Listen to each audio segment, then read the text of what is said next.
Page 6. However, it was too late.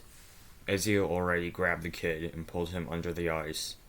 While the boy was confused, a pale Ezio grabbed a very pointed rock and started swimming towards the kid. In one hit, the sharp rock broke the slightly skinny person's skull. Lots of blood seeped out into the water. The two kids left saw this and were alarmed. Ezio started climbing out of the lake, covered in various reds. The older of the two people ran away, while the chubbiest was frozen in place. Seeing the person, Ezio threw a long, sharp rock at them. However, the ice broke beneath him before he could see if he hit him. Back in the water, he could see that the yellow glow was pulling him closer to it. Not having the strength to swim away, Ezio let the force take him. As soon as his head went through, Ezio saw a small amount of sand. There was shallow water stained with the blood of the one that attacked him in the water. Ezio fell onto the sand, almost worsening his condition. As he got up, he saw a pillar of what looked like lightning. It started speaking to him, saying that it could make Ezio's dreams become a reality.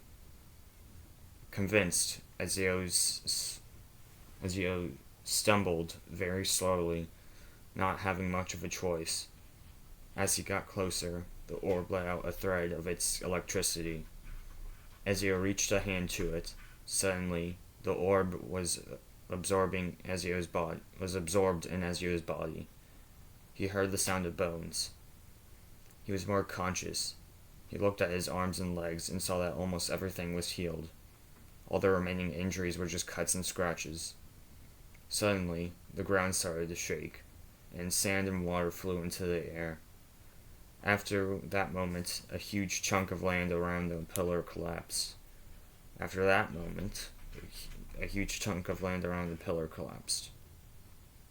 1 hour later.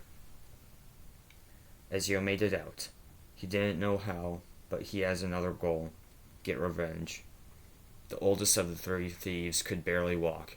He just witnessed his two friends die, one of them in water and the other had a sharp rock lodged in their head. He went to an ID shop in hopes of having an ID that will allow him to get access to Prodino. As the store clerk grabbed an ID, he heard something slam the desk hard, as well as the sound of bones cracking. The clerk shrieked. There, on the counter, was the leader of the three thieves. His head bashed in the counter, blood everywhere. Ezio walked away, hidden in the crowd. Ezio felt energized even though he almost died. His dream is now a reality. His power. Ezio created a small mental description of his power. The power of Ezio, called Ezio, it's an evolutionary power. The more it's passed on, the stronger it gets. It runs mainly on breathing, as oxygen gives the power a temporary boost.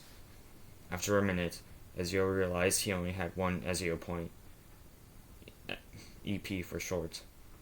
He could only paralyze people for a short amount of time. Realizing he was next in line, Ezio gave the guard his ID tag. The guard looked it over, making sure it isn't fake, and gave it back to Ezio. The guard murmured in approval.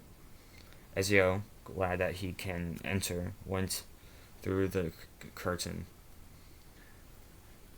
A quarter of a mile of walking in the darkness and he will make it to Prodino.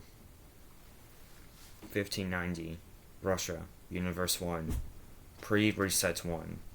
City/major place, Prodino. Finally, Ezio saw the end of the tunnel to Prodino. When he stepped foot on new ground, he smelled expensive vodka. There were motels, a curb shop, a place for adults, and a farm nearby. Some people were talking near a motel. A retired Lux was discussing the new adult bar when they suddenly heard a scream.